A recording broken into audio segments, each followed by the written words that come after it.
लड़ी गई अखियाँ दरोगा से, लड़ी गई अखियाँ दरोगा से, हो सखी कैसे बताई पियवा से, हो सखी कैसे बताई पियवा से।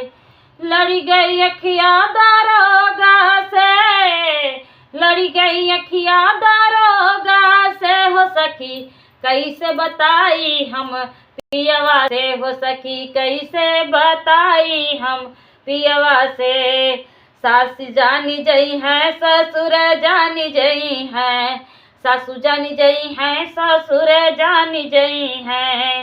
अरे हमके निकाल दई है घरवा से, अरे हमके निकाल दई है घरवा से, सखी कैसे बताई हम पियवा से, हो सखी कैसे बताई हम पियवा से।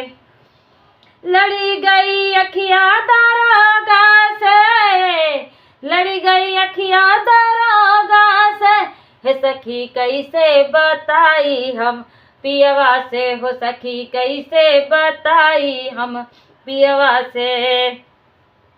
अरे जेठी जानी जई है जेठान जानी जई है, जेठ जानी जई है जेठानी जानी जई है।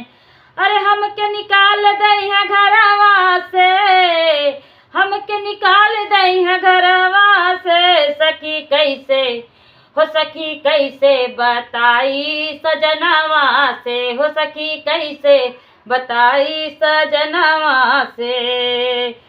लड़ी गई अखियाँ दरोगा से, लड़ी गई अखियाँ दरोगा से, सखी कैसे, हो सखी कैसे बताई सजनवा से, हो सखी कैसे बताई सजनवा से। देवर जानी जई है ननद जानी जई है, देवर जानी जई है ननद जानी जई है। अरे हमका निकाल दई है घरवा से, सखी कैसे बताई सजनवा से, हो सखी कैसे बताई सजनवा से।